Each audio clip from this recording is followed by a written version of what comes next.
Yo, yo, yo, what's good, bro? What's good, man?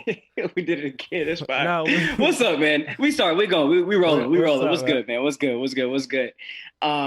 This is the first episode of the summer series, man. It's MSG presents Rap Nerds. It's your boy 40 ounce guru. Thank you for joining us. Got my man Curt out in LA, and What's we up, have our man? special guest. What's up? I said, what's up? So I'm sorry, I'm cutting you off. Oh, This is damn, we new. just We cut got out that. the guest, man. We about to introduce the guest, man. What's going on, bro? Man, it's all good. It's all good. No, we gonna walk it back. We're gonna walk it back and we're gonna run it through again. Thank you again for joining us on the summer series, Rap Nerds presented by the MSG Music Support Group. Out in LA, we got my man Curt. Go ahead and introduce yourself, Curt. I don't know, I'm fucking up right now. Fucking What's what's up, man? Like, this is Curt, Leroy Green the third. This is the first oh my episode of our goodness. summer series. I'm excited for this. I'm And excited for you this know what covering Baby Boy. it's We the also have video. it's the video that's kind It's of the messing video. us up. It's a It's the video. video that's It's a throwing us off. video. It's our We're first gonna keep time all using this. video, y'all. So flow with us, ride with us, We're y'all. gonna It's keep our it first rolling. time using video. We're gonna roll with it. But it's the first episode of our summer series. We have a guest, special guest, another member of the music support group, Kendra. Resident baby boy Stan. Oh yeah, Kendra. Go ahead and Right, introduce right. yourself. What's up, everybody? Hope everybody's having a beautiful Sunday. I am. It's so beautiful outside. I'm sitting outside sweating a little bit while we're recording this. How So hot is it out I'm there? Kendra. Bro, it's sweat. It's hot out here. So I'm Kendra. You can find me on all the social media platforms. Ken_LaFleur. I'm also a very big Gucci fan, hence the LaFleur. And I'm What? happy to be here. Good walk, 1017. Gone 6. So we see you with the MSG shirt too. You Little know, merch. I ain't popped it on in a minute. No, almost couldn't. Little merch. Almost couldn't get my arms in there. Man, I feel I gotta find my shirt. My shirt. Somebody should wear my shirt. I didn't have even the know. white one. I have the one in white, and I have the black one. We need to put those up on the site. We need to sell those. We need to I'm make some mad. money or I'm something. mad because I don't have a black one. I only have a white one. You guys got Kendra got a black one and a white one, right? Like you got a black and a white one. I don't have that. I prefer the black one. I prefer the black one. Something ain't right. I should have every piece of merch that we have. I should have at least once. That's not. This ain't right. Audience, look out for the shirts coming soon. There we go. There we go. Oh, we also have stickers. We should tell them about the stickers that we. Yeah. We got stickers. Oh, yeah, Kendra, you ain't know we had stickers, did you? We got stickers of all. We got some oval stickers. We got some rectangular stickers. They got different logos on it. You can see the logo behind my man Curt right there, designed by Wiggly Designs. I'll shout him out. Shout him out on Instagram, Twitter, WIGLEY Designs. Yeah, he hooked us up, my man, straight out of Toronto. So we definitely appreciate you, my brother. Bet. Let's jump into the episode though, man. Let's talk about Baby Boy, Tyrese, So Snoop, Taraji. what we doing, right? We breaking down through the summer series. Each episode, we picking out Black cinema classics or classics, as the gentleman with the red hat likes to say. But we picking out these Black classics, and we're picking out different scenes in it that we think we really rock with, and the music that accompany those specific scenes. So first episode was Baby Boy. We got some other fun movies that we're doing over the next couple of episodes too. But we starting off with the John Singleton classic today. Yep. So let's get into it, brother. So Baby Boy. We're assuming that everyone listening to this has seen Baby Boy, but we might as well do like a quick synopsis, right? Yeah. Okay. So Baby Boy, right, is following this young, kind of lost brother, right, in South, was it South Central or Compton? I'm not sure. Kind of like South LA. South LA. Yeah, right. And he's early 2000s, right? He's a bike mechanic. He fixes the bikes in the neighborhood. Is he getting paid? My question was he getting paid for that though, or was he just fixing bikes for free? Because it was children. No. Maybe they were like bringing him. He was a mechanic. That was like his. But craft. to Kendra's point, they were kids though. Like, what were they paying him? Like he said, hey, I'll have your bike ready in an hour. You think that boy came back with some money? So I pose the same question to you. If kids don't have bike money to paying for a repair a bike, why would the kid that buys ice cream from the ice cream man have it? Like, they're getting money from their parents for certain things, right? Bro, so I would imagine. But how much do you think bike repairs cost? I'm assuming a bike repair would cost at least $50. I didn't say he was getting a lot of money from this. I'm telling you what his craft was. Okay, right? go carry on. Carry on. Carry on. I didn't say because he Carry clearly on. wasn't doing well enough to support the lifestyle that he was living. Absolutely. Right. So now this local black bike mechanic living at home with his mom, right? And he's kicking it with his homeboys in the street, doesn't really have a direction with what he's doing. And he also has 2 children. They're like, we're like babies, like 1 year old, 2 years old. Yeah, one is like a toddler. One is a toddler, right. and one has to be like at least 1. Yeah. Right. And he has in 2 children by 2 different baby mothers. And yeah, he's just trying to find his way in life. And so John Singleton kind of, I don't think I've seen a movie quite like that before, where you're showing the perspective of life through the lens of a young black male living in the hood, but also trying to find his way through the world while dealing with the prospect of growing up while raising children. You know, like it's a really unique perspective that he gave us. And I know it's probably the most replayed movie film. Yeah, it's a lot of jokes involved like with the film. It's a lot like of the jokes. Guinness Book of World Record for most replayed movies on BT. Yeah. But yeah, and it's a pretty serious movie too. It is, because everybody's only like, man, all BT does is play Baby Boy back to back. Every time it come on, I'm gonna cut the TV on. That's just how I roll. It's a lot different, and like it's you really like with that movie too. It's a lot of different characters that they're giving. Like his mom is trying to find her way. She's trying to find love, right? And she's trying to raise a man as well. Like exactly, and I think, without his father there, his father, right? And I think you see how hard that is. Like a woman trying to raise a man, like it's almost impossible. Like she's not going to be able to give him also the things hard to do with trying to keep a life for yourself too. Exactly too, yeah. Right? So she has her boyfriend's an ex-convict, and he himself is trying to find his way in the world, trying to reacclimate himself to society. Then you got Jody's what's his friend's name again? P. Oh my goodness. P. He has his own issues he got dealing with. I like right? P's character. I think it was overacted a little bit, but I like the character, right? He was a hood dude. He was a street dude, but at the same time, he wanted to be right. He wanted to be righteous in a way, right? Like remember at the end, like he wanted to give his life over to God and everything. He wanted to get baptized and all that stuff. Like whatever righteousness means to him. Yeah, whatever that meant to him. I think my favorite scene with him was what was it? It was kind of a weird scene because he was like arguing with the girls in the house about him playing his baby mama, his mother. Yeah, about him playing video games, right? He kind of has like this temper tantrum or whatever, and he calls them sensitive. And he's sensitive as females or whatever, but he's the one throwing the temper tantrum. Yeah, it's kind of typical of men. Eh? Like we love calling women over emotional, but men be the ones acting out. Yeah, things like that. But the thing is, you see, as soon as he walked through there, he apologized. Yeah, that's my point. He took it back. Like, he recognized like I'm wrong, and I think in that scene, I realized that Jody was the bad influence on P in a sense. Like Jody was the one always putting P in these bad situations. Right? Like when P starts apologizing or whatever, Jody's trying to pull him away, and Jody's trying to stop him from having a conversation with the women in the house about what's going on or in his life or whatever, and why he's feeling the way he's feeling. Like Jody stops that part of the conversation. I kind of thought Jody was trying to pull him out of the bad situation. I thought he said something else he would regret. But I thought he was apologizing in that situation and trying to explain like why he was feeling upset or why he was feeling so frustrated. I don't think he was getting madder in the situation. I think he was actually calming down and realizing like his faults and trying to like get his feelings out. And I think Jody stopped that.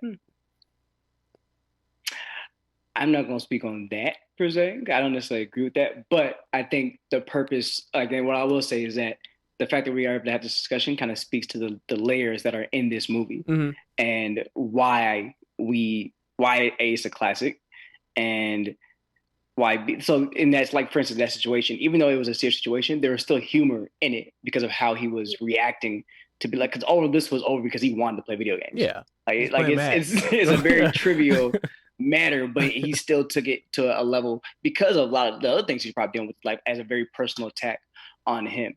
But nonetheless, I think that's I think as we talk about these different scenes, you'll see the seriousness of the scenes, but also some humor in it and kind of like why we rock with the scenes. But nonetheless, I think let's kind of get into it, and specifically like the layout and the backdrop and the soundtracks of the different scenes. Okay. So I think I'm gonna go first. Yeah, Kendra said she didn't want to go first. Kendra chickened out. First thing you gotta recognize, well, because of the backdrop of LA, right? You have a lot of either funk infused, LA rap tracks, or you have actual funk tracks, right? Because that's really what West Coast music has become synonymous with, right? You have all these funky vibes. I mean, that was a lot of what Dre was doing in the 90s, a lot of hip hop. It's Snoop, rap now. IQ. Yeah. It's even in rap now. Like Kendrick and To Pimp a Butterfly, YG uses a lot of funk tracks. Like, like and I don't know, like just my one time out there, like I get it. Like it just feels like, I don't know how to describe it, but that's just how it feels. Like it just is laid back. It's cool. It's a vibe. And so brings me to this specific scene, because no matter how serious shit gets, you can't help but just kick your feet up and just vibe to some of this shit. So let's talk about Rodney, right? Rodney is Yvette's ex that she dealt with before Jody, and around the time that she had a kid with Jody, Rodney, right, gets I guess went to prison. I don't even know what he went to prison for. But yeah, did he say what he went to prison for? No, I don't think so. I don't know. Anyway, Rodney is Snoop Dogg's character, right? He just, gang banging dude out here just thugging it, right? So he gets out, and around the time when Jody and Yvette having a fight, right? So they have a fight. Jody was fake living with her, kicks him out, whatever. So Jody out here doing his thing in the streets, and Rodney, he needs a place to stay. So why wouldn't he go to his old flame's crib, right? Yvette walked in the crib, and my man Rodney is kicking it with his feet up, smoking a blunt, blasting Bootsy Collins, I'd rather be with you. The most cool, funked out way that you could possibly think. Like, it was a very quintessential Snoop Dogg scene. I think what I loved about the scene was not just the fact that, like, I love that song. Like, it's one of my favorite songs of all time. But I think the fact that it's just like this love song, right? Like it's his love song about, he's talking to his woman and he's saying, I want nothing else but to be with you. And it's not, I guess it's kind of what Snoop Dogg was saying, but that's not the vibe he was trying to get to her. Like, he wanted to be with her, but it wasn't like he wanted to be with her. I think he just wanted to be with her because of accessibility. It was easy, and he just needed some of this. It was like a means to an end. But I think what I loved about his character was outside of he was an evil character, but I loved how he just didn't give a fuck. And he brought a certain element to Yvette's life that made her, in an indirect way, appreciate Jody more. Which was weird. How that kind of like that's what was his purpose in the film. Was that a good thing? Like, that was like she was just dealing with two, like, it wasn't a good language. Thing per se, but it wasn't a good thing, but it brought I don't want to put this perspective. It's when you're putting it like that, it actually does sound more. It sounds like it was like legit choosing one. Like, Yvette she didn't deserve none of that, dog. Yvette just gotta leave. She gotta leave the hood. Yes, she didn't deserve neither one of those Negroes. Like, that was terrible. It was. Yeah. Like, I don't understand how you could, like. Go ahead. I'm sorry. I cut you. No, I'm done. Go ahead. Go ahead. Say what you gotta say. No, I'm just saying. I think it was just like it kind of brought, like, me rewatching the movie. It kind of brought me back to our last episode, with when Kirsten was on. And she was just talking about, like, how men don't appreciate women outside of their mama, right? Like, and how men, like, outside of, like, their mama and probably, like, a few aunts and maybe a cousin or two or a sister, they don't appreciate, women, or they don't respect women, and they treat women like dog shit. And that was a clear-cut example of that. The dude tried to rape. The dude tried to rape. The dude tried to rape. Like her in front of her son. And you know what the part about that too was? It was like it's like everything about what this movie portrayed. His character, actually every male character, was they needed the woman in their life in a way that at times seemed unhealthy. Is like they needed the women to act as like, to coddle them. It was their crutch. Like it was their crutch. Yeah, Exactly. And in a way where they weren't really giving them any sort of support either. Like it wasn't like a mutual exchange. It wasn't like a symbiotic relationship. Like none of these relationships with any woman in this movie were symbiotic whatsoever. Yeah, it's all about what you can do for me. It's kind of like that scene when Tyrese was in the garden with his mom or whatever, and she was like, "You're selfish" or whatever. And he's like, "I'm not selfish. I put money on her phone bill." It's like those tinted windows with like makeup and everything good, and that's me to do that. With the rims, he put rims on the joint and everything. I'm like, bro, what are you doing? So this is what you sold dresses for? Like, what are you doing? So this plays into my song, "Baby Mama" by 3-6. And it's that song where LeChat hops on the track. You know what I'm saying? Well, first let me replay the scene. So this is the opening. This is kind of like one of the few the opening scenes, right? So Yvette gets she gets the abortion, and then they get home, and then Jody's like, "Can I use your car?" Like right after this girl has gotten the abortion for his baby. And he rides over to his other baby mama's crib, and her mom, not even her crib, her mom's crib, and he's messing around with her or whatever, and they're rolling up, smoking a joint, and they're about to have sex, and she cuts up the stereo, and it's "Baby Mama" by 3-6, and it's one of the 3-6 had those ignorant songs like jailed up, remember that when we was kids we used to sing them to make fun of other kids and stuff like that. Like, so this one was like "Baby Mama" by 3-6, and it's called like LeChat hops on she's the female rapper in the group, and she's like, "It's my baby daddy and he always broke," and this is blasting why they're having sex. Why? It's funny too, like we don't even see much of the other kid either. Like he doesn't really interact much with that. No, like, his daughter, no, at all. Yeah, his daughter, no. First scene, that's it. I forgot she was a daughter. I thought we. Yeah, it was a girl. It was a girl. Yeah. Okay. I only remember this because I rewatched the movie last night. And we just watched it. We just rewatched it too. I completely forgot already that he had another daughter. Like it was So like. Here's the whole. Can I read the whole verse? Gave us more of that. Before we go to. Can I read the whole verse of that LeChat verse? The song is called "Baby Mama" by 3-6. Remember, our mothers are listening. Yeah, I'm gonna bleep it out. I'm gonna bleep it out. It's called, and she says, "It's my baby daddy. He be always broke. He ain't got no good nothing but a joke. It's my baby daddy. He just love to have it. He be cheating on me. That's why I can't stand him." And that basically that sums up Jody, like the entire character of Jody. Daddy ain't got no money. If we had if there was a baby boy too, do you see how? Is there any way that you could see Jody progressing into Baby Boy 2? Hypothetically, I'm saying like if do you see Jody actually do you see any progression in Jody throughout the movie? Like because I don't. Bike shop. You see your bike. Here's what I was telling Curt the other day about Jody. Because like they're like bike shops, right? Like that if you see like the group of white men biking around the town or whatever, or just more affluent people. The bike shops, the bikes they're riding are like $1,000, $1,500 bikes, sometimes thousands upon dollars, and it's like a whole industry, and it's associated with the high end areas, and the people that fix their bikes, they make good money because they're expensive bikes to fix and they're really special parts and shit. If Jody was just born in the right neighborhood with those same skills, his life would be completely different. Like he would have his skill, his craft would be looked upon as like an actual profession. Like he would be in the biking world. But no, he happens to be Jody in South LA, and so now he has to gangbang and fix bikes and local kids. Like the bikes he had were pretty cool that he's fixing.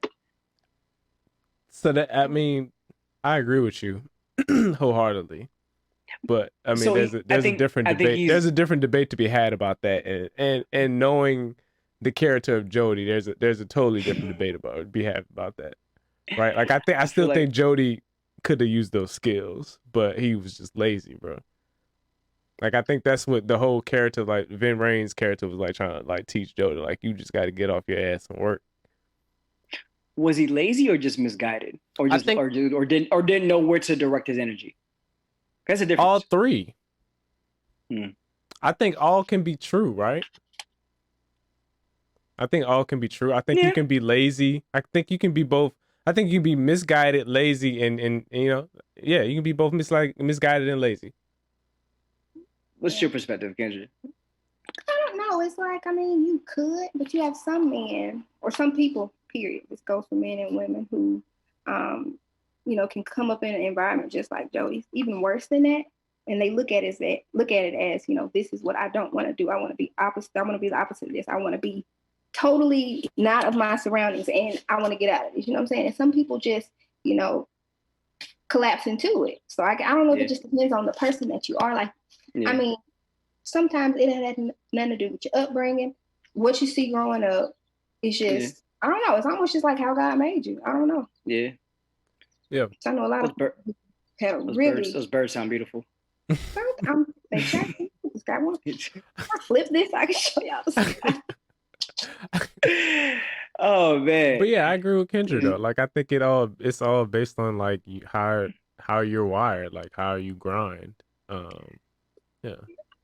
Jody was a bird. That's what I got from this. Jody was a bird. Jody was a bird ass nigga. Jody was. He was, but you know what? When I watched it was a while ago. He wasn't. I ain't gonna say he wasn't all bad, but he did, like, deep down in him, he wanted to be better. Like he wanted to do better by you. He wanted to be a better person. He wanted to, you know, do more. But he just his actions. You know how? I mean, doesn't everybody like inherently just wants to do better? No. Like, they don't. I disagree. I don't think Rodney wanted to do better. Prime example. Some people just are full of shit in there. All right, you're right. Because he was ready to ride out on. He just got out of jail and he was ready to kill. And he ready to, for what? Right back into it. And for what? Like, he didn't even do anything to him. You're right. I guess you're right. Bro went and stole Yvette's car, picked up all his homeboys, and did a drive-by, and then came back and did another one. Yeah, you're right. Can you imagine you, a nigga driving by on your girl's car that you put money into? He drive by on you in that car with his homies. The audacity. You thought she was on the way back, bro. You see the horror on Joey's face. No. He thought she was come crawling back. Like, oh yeah, I knew she could stay away from me long. Nah, I'm playing. That's the devil. That was a good scene. I like the little touch you put on that. That was solid. It was. I wish that what was the song playing? He was riding in something. Is that the song where he was riding with his boys and he was playing like Crip? It was the Crip shit. It was the Crip shit. Yeah, I'm sorry, Mama, but that was the name of the song. It was called. That was another song I got on it. It's called Crip shit, and it's basically a play off of Tina Marie's Square Biz. That I'm talking Crip shit to you, baby. They would get ignorant in that car, like they were passing the huge jug of Henderson, like the whole 750 milliliter bottle. They were passing that around in the front seat. Like we didn't even. I'm like, you just got a jet. None of y'all care. None of y'all care. Bro, what if you wreck the car? Are you on the insurance? Bro, I had so many questions. Did she have insurance? Should be the number one question, though. I think she only had liability. I would have bet that she only had liability. Yeah, like she had the bare minimum. Full coverage. There's no full coverage here. It's like the very bare minimum. And she's making sure, you know what, if I hit someone, they're fine. But like, I'll figure. So then, his liability. Jody definitely wasn't on that shit. You know, I think like Yvette made sure she had like the necessary things. Like she probably made sure her son had health insurance, whatever. Like she was that, but she couldn't afford full coverage. Now this nigga around, this deadbeat at your crib. You gotta feed him, feed yourself, and his baby. He wasn't bringing no money. Nah. Jody was full of cheese. Bro, he was full of shit, bro. That's why that Baby Mama song was so perfect. And that's why it's so perfect. Oh, in her house and pulled up in his other baby mama's car. Bro, interrupted her shower and told her to cook breakfast. And you know what she did? She cooked it. She cooked that breakfast. She was just as trifling though. She was just as trifling. She was just as trifling. His second girl. Yeah, his second baby mama. Was younger. Like who was first? Was Yvette first, or like which child? I think Yvette had the oldest one, right? Okay. I keep cutting Kendra off. I'm sorry, Kendra. No, you're okay. It's Kendra's time to drop her song now. Is it? Yes. Dang, mine's all sad and stuff. We was having a good time. we can. The movie is sad. Like it has moments of being sad. That's cool. Yeah. So my scene was the one where it was after the I'd rather be with you after Jody caught Rodney at the house, and of course he didn't expect him to be there. And, Yvette came to pick him up from his house that night. So I think the whole mood of Jody, because for one, I think I'm just going to take a guess that this is the first time that he's actually feel threatened by another man, because ain't no other dude been around. And then all of a sudden you come up to your baby mama house and it's a dude there chilling on the couch with his feet up. So Jody pissed off, okay? He pissed off. So Yvette comes to the door, whatever, knock, knock, who's there? We know who it is. So I'm pretty sure Yvette already knew what was going on. He knew what was going on. He wanted her to get the hell off of his porch, and he said it. Did y'all see the way? I've never had a man slam a door in my face in the middle of me talking, and I think I would cry my heart out too, like she did in that scene. Oh my God. That was some cold shit. It was really cold, and then it was raining.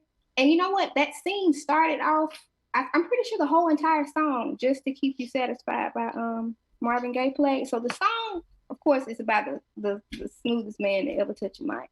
Rest in peace, Marvin Gaye. F you to your daddy. I'm still hot about that. Wow. Man. All right, then. Hey, that background story is crazy. Like that. I'm still upset. I wasn't alive, but I'm upset. Okay. Have you quick sidebar? Have you ever read the story of like what went down between him and his father before he killed him? I did. Let's not talk about that. Okay. I did. All right. It's pretty tragic. We ain't gotta talk about that. That's a pretty tragic ass story, bro. It really was, but go ahead. I'm sorry. It was. Go ahead, Kendra. It was pretty sad, but the song was basically about kind of like a similar situation. Two people who put up with everything the other person has, all that baggage with Jody, this and that. And at the very end of the day, it's just not going to work, and we're going to have to be happy with the fact of that. And, it ends with Trilogy or Yvette, being like, he don't love me no more. I got to get up out of here. And you would think that she would thought that was the end of it until, that whole thing with Rodney happened later. Because she had no choice. She needs some help. Rodney brought them together. Rodney brought them back together. Unnecessary evil. Unnecessary evil, but this is why you can't sit outside. I'm finna go in. I'm sorry, everybody. A little segment trying on. But I don't know. How that scene make y'all feel? Like, did you feel? I'm pretty sure you didn't feel. Did you feel bad for Yvette? I did. I felt bad for Yvette, and I think so. I think two things, right? So, like, first thing you were saying that was the first time that like Jody said you felt threatened by a man. But I think because of the unhealthy relationship he had with his mother, I think he felt that both of the women in his life that he cared about the most, Yvette and his mother, they were having these other men they were bringing into his life that he felt threatened by. So I think he was threatened also by whatever Ving Rhames' character was name. Melvin. He was threatened by Melvin too. So I think a lot of the frustration that he was dealing with, that he exerted in that scene with Yvette, was kind of everything kind of compounding on him at one moment. Like, it was just dealing with the shit at home before, like the space with Yvette, at least at that and at home, like that was like a safe place for him. And so now he had no safe place, right? He didn't have home. He didn't have his second home. And so, granted, he was wrong. Like, and I felt bad for Yvette, but I can see why everything considered, why he acted how he acted in that very juvenile and immature way. Like why he just slammed the door, because he was just like, y'all, why is everything happening to me? Like why are y'all attacking me? Like why does no one care about me?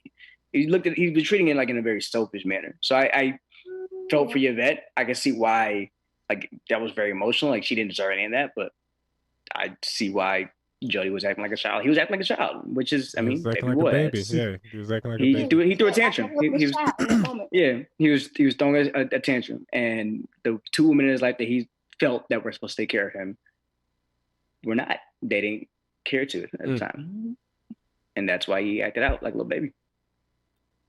That's my 2 cents on this. It was a very emotional scene, though. It was very. It was, and you know, Taraji, that was a perfect cry.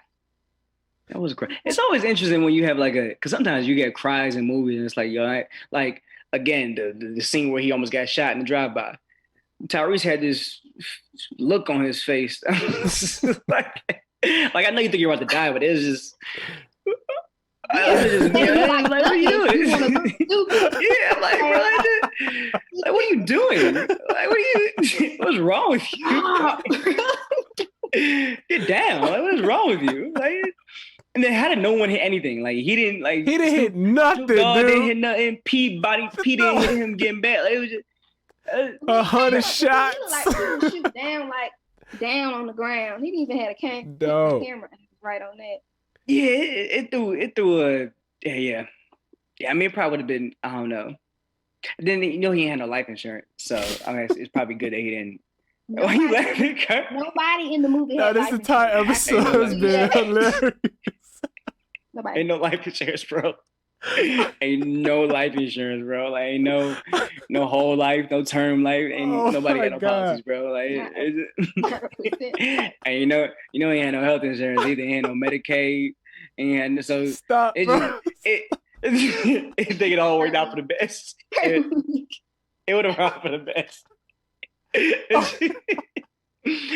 My mom would have to do this before GoFundMe too, so she would have to go to the church. Pass the collection plate around, hoping we muster up some money, bro. It could have been bad, bro. It could have been a lot worse. Like this a man. Dog. Baby Boy 2 would have been terrible, man. Baby Boy 2 would have been terrible. I'm back to that. Oh my God. Would Jody, if Baby Boy 2 were to happen, would Jody get a job? Basic borderline goal number 1. Would he have a job? What is a basic borderline job for him? I don't even know. I'm in here crying. Right. McDonald's. McDonald's. Would he have a basic borderline job at like McDonald's? He wouldn't have that because it's he would get disinterested in it. And he wouldn't be getting like he'd be getting minimum wage, $10 an hour. Like he's not getting enough for benefits. Honestly, I don't even think he cared. I don't know if he had anything to do with like that would provide him benefits. I don't think anything would change. He would, if his mother was alive, he'd still be in the house. If not, hopefully she owned the house and could pass it to him. What did his mom do? I don't know. I forgot about it. Like she had like a nice ass house. I'm assuming the house was paid off. You said that was his big mama's house. Yeah, you're right. Grandmama's house. Yeah, so he would have stayed there. He would have stayed there. You know, he'd still be there. He'd still be fixing bikes in the neighborhood. Probably would have went to jail a few times for some things, and he probably would have ended up in a mechanic shop somewhere. Is this the only getting paid under the table? Is this the only? So I'm looking at like John Singleton films.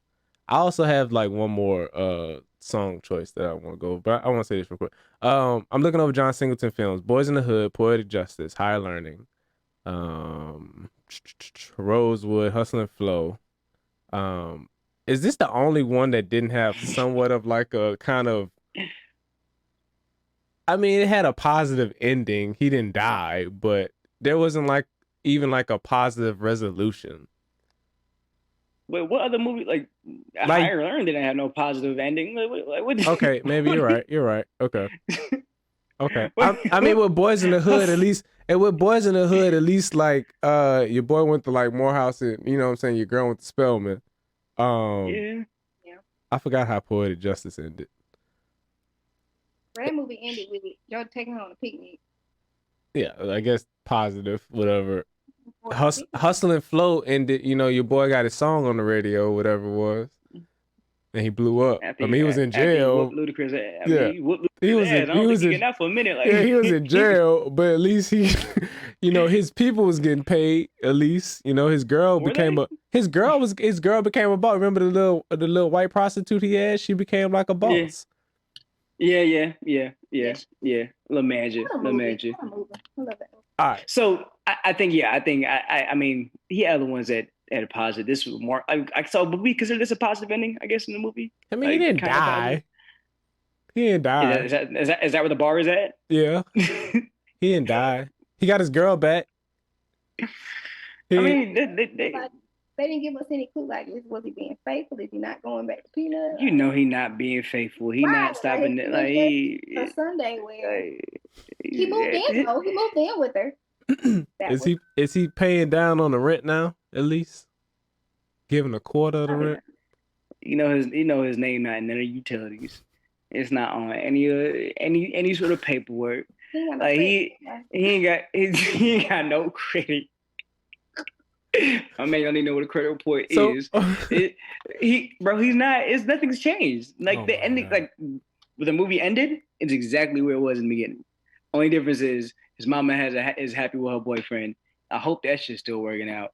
But that's it. Like, he still got 2 baby mothers and still has no income to help raise these children. What has changed? What has he learned? Oh man, this is sad. I don't know. That's why there just need to be a baby boy too. Maybe we should. Maybe at the end of every summer series episode, we should add.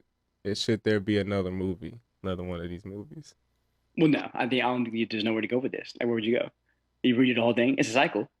I mean, I think that if anything, that's probably what you can get from this. Like, it's a cycle. And I think type of lifestyle that he was living. Like, it's hard for them to find a way to escape out of that cycle. Because like everyone in this movie was just trying to live day to day. There was a somewhat of an eye towards the future and what happiness looked like for them, but it's still all relied on them being within that environment they're within. Like, he didn't have any plans to leave his block, his neighborhood, much less do anything. Like, yeah, man, they're just trying to survive, bro. It's a movie about survival and trying to make the best of why you're trying to survive. Sorry to make it kind of dark. So what? That P probably went to jail.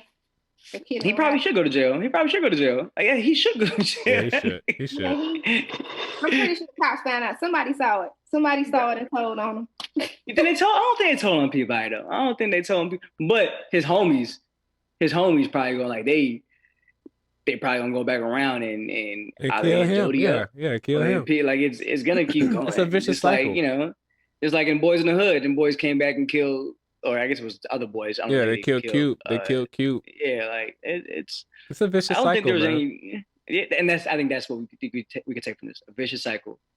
And yeah, then that's it. I mean, I don't think else to literally take from the movie other than that. Like, but I will say the soundtrack was bumping though. I think that's the best thing we could take from it. Like, I mean, even I guess like how would you, I guess in your Black opinions, how would you kind of take a stab at stopping that vicious cycle? Right, that's a loaded question, I know, but I mean, there's so many variables to that. Like, I said take a stab. I didn't say lay out your full court plan, but just take a stab at it. I don't want to. that's a lot, bro. I want to. Right? Yeah, I don't know. What? I mean, I think that's what I think the whole movie was to kind of like how to show people about this vicious cycle that goes on in the hood and with Black people, and it is an effect of racism. Like, that's what the opening monologue is about. Yeah. when Jody's in the womb or whatever. Like, that was a pretty heavy open monologue. Yeah, how it this although like Jody is, I guess, this is his own fault in a sense, it still kind of plays, like, racism still kind of plays a part in it.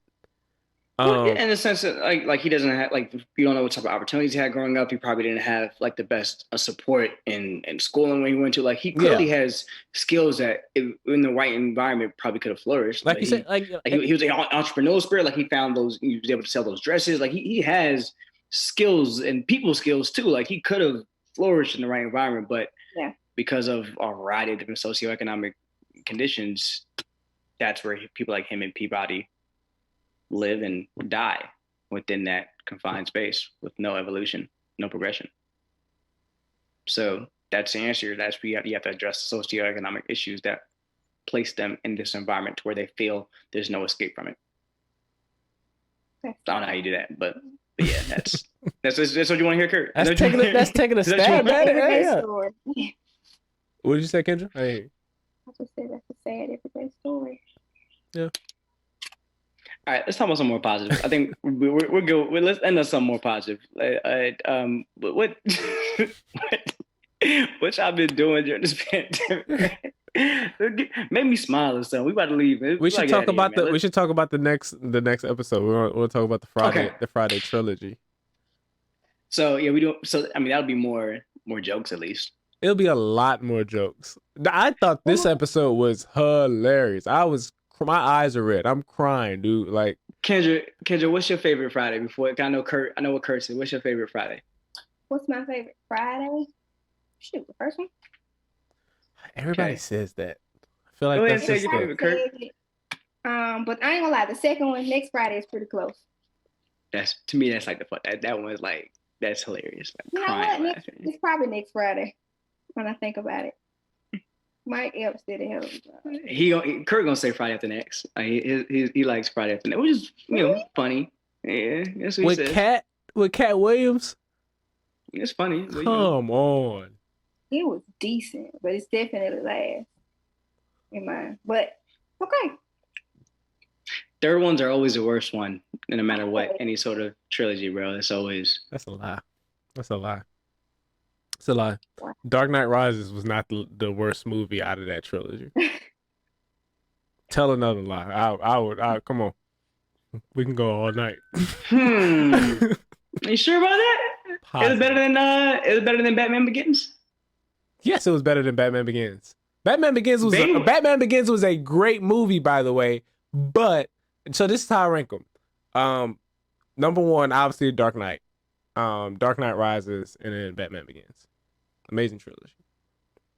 I think I ranked the Friday movies. I go Friday at the next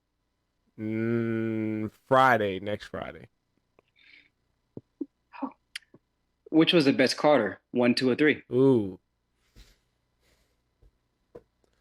2, 3, 1.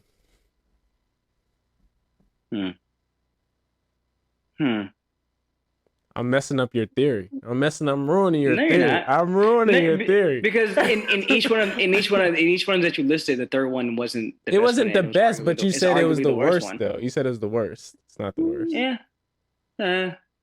Anyway, Kendra, what do you have going on before we get out of here? Kendra, what do you have going on? What have you been listening to? What have you been checking out? Everybody kind of knows me and Darren's our taste in music. What have you been checking out, Kendra? Put us on game. Man, I listen to everything, but lately, let me tell you what I'm stuck on, y'all. And I'm not even gonna lie to you. I've been slacking just a little bit on the new music listens, but that John Legend album gets better each time I listen to it. It's a really good listen.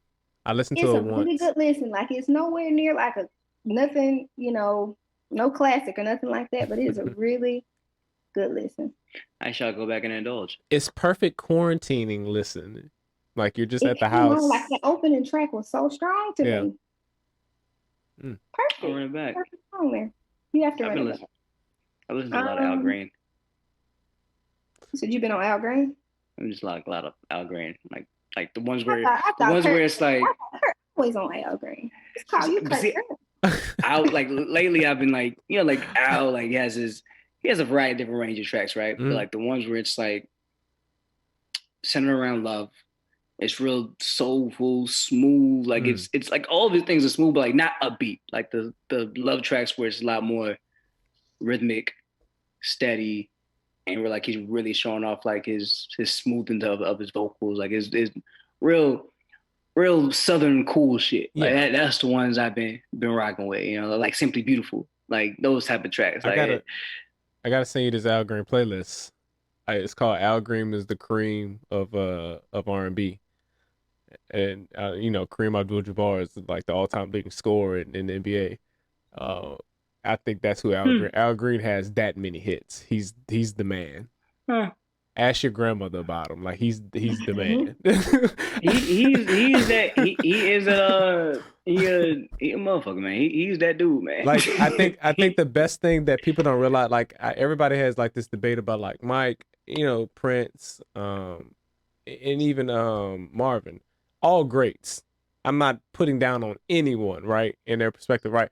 But I think people leave out Al Green a lot. Like he dropped 4 albums in like I think a span of like 5, like no, like 3. No, he dropped like 3 albums in a span of like 4 years, and then his next album was the greatest hits. Like who does that? Who just and then he came out and just dropped like and then once he switched over to gospel, like I know like if you dabble in gospel music, his gospel music is dope.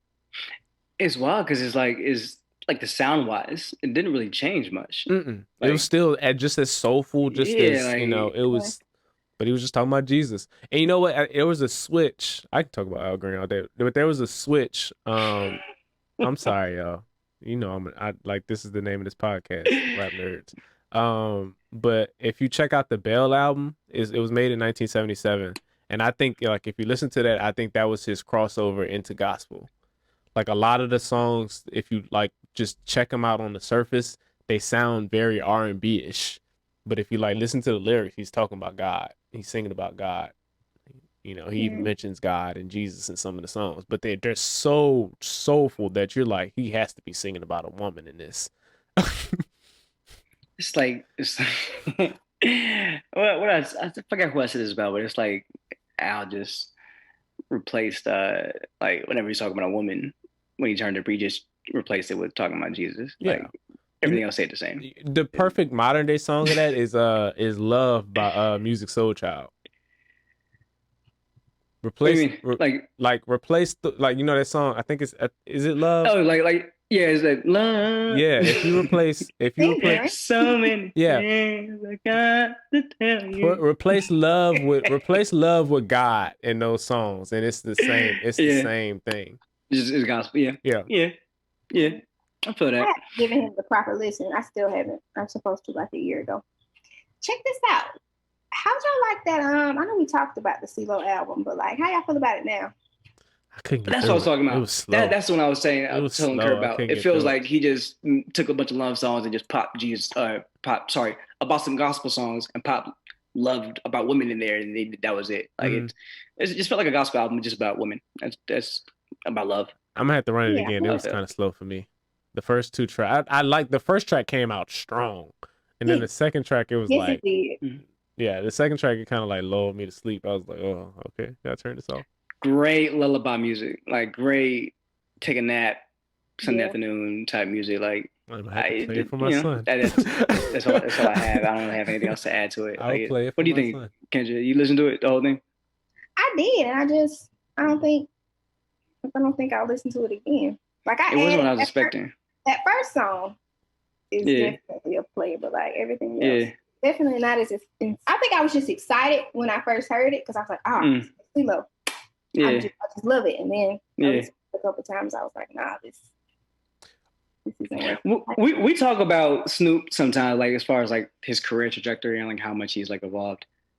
We don't talk about CeeLo enough of that.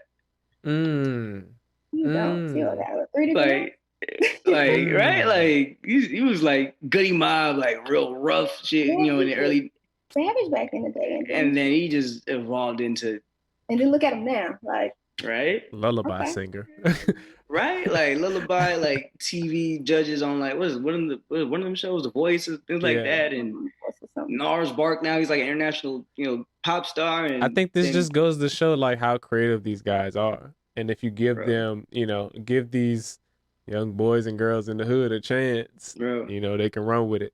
Also another album that I've been checking out is that Liana La Havas album. Have y'all checked that out? They had a very strong opening track too. It's a great album. Yeah. Great album. This one, you like the black and white cover? Yeah. Yep. The girl with the hair and eyes. Yeah, Yes. I like that. I like that a lot. I like that. Also, The Light Pack by Joey Badass, 3 tracks, but it's pretty good. I heard one of those tracks. That was good too.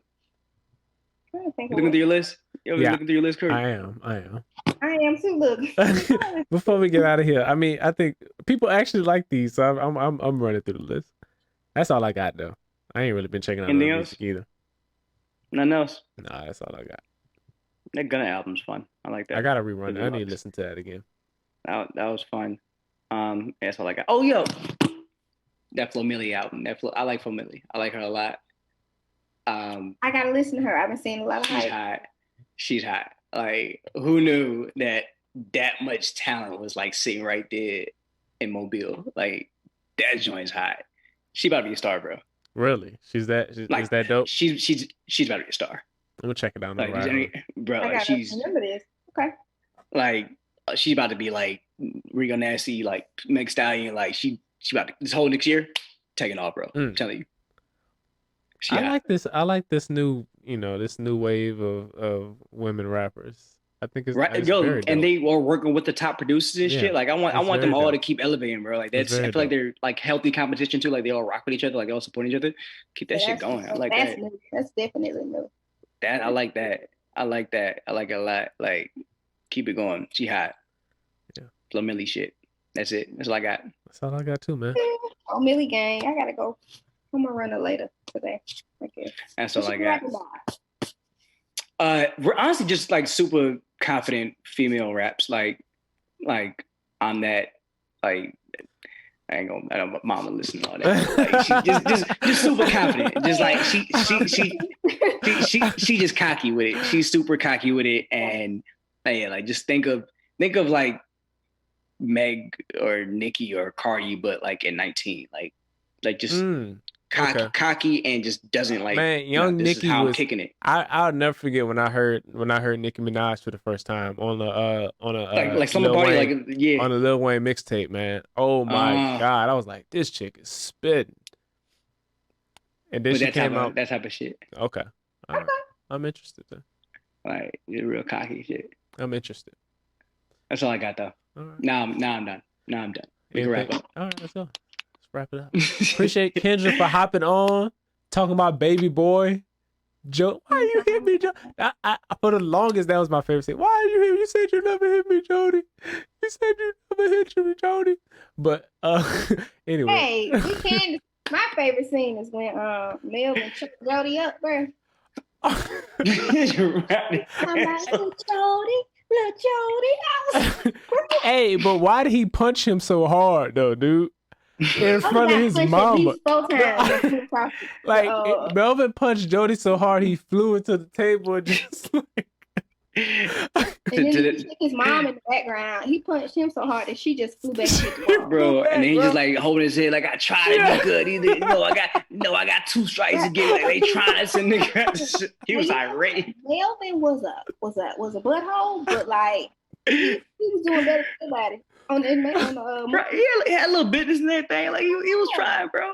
I will say the funniest scene to me, like the scene where Jody woke up, going in the kitchen, and he see his big black dude with butt naked with slides on, cooking eggs. You want to say? Like, oh god, the audacity. Oh man, he's like talking about like, that's funny.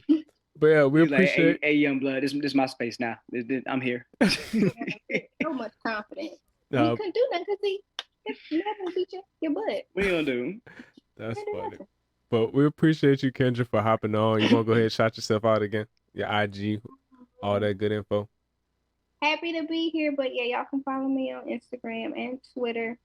Ken_the_Flair, KEN_LAFLARE. That's me. I don't post many pictures, but my stories be funny. Illustrious Kendra, we appreciate you joining us. Much appreciated. Appreciate y'all rocking with us. Our little mini summer series as we get away from our usual usual episode structure and content. Like we said, next week whenever we record next, we talking about Friday. I didn't want to like say next week because we probably not recording next week. Yeah, thank you. But anyways, doing Friday. I'm 40 ounce guru. I think my groceries are here, so go ahead and close out. All right. It's Leroy Green III. Curt. Yeah, be sure to follow us on Instagram, music.support.group. We're gonna be posting podcast links on there as well as the video. We got a new video component, that's why the little intro was choppy. But yeah, thank y'all for listening, tuning in. Check us out, comment, share, like, give us 5 stars. Whoever gave us that 1 star, I will find you. Yo, you a hater, bro. For real. Like, for what? Just don't rate us. You, dog. Promise you. 1? Find you. It's not even funny. Anyway. We got your IP address. Anyway, be sure to share this, like, comment. 5 stars only, please. We need positive. Come on, man. Support us. Anyway, all right. We're out, y'all. Darren need to go get his groceries. Peace. Peace. Love, happiness.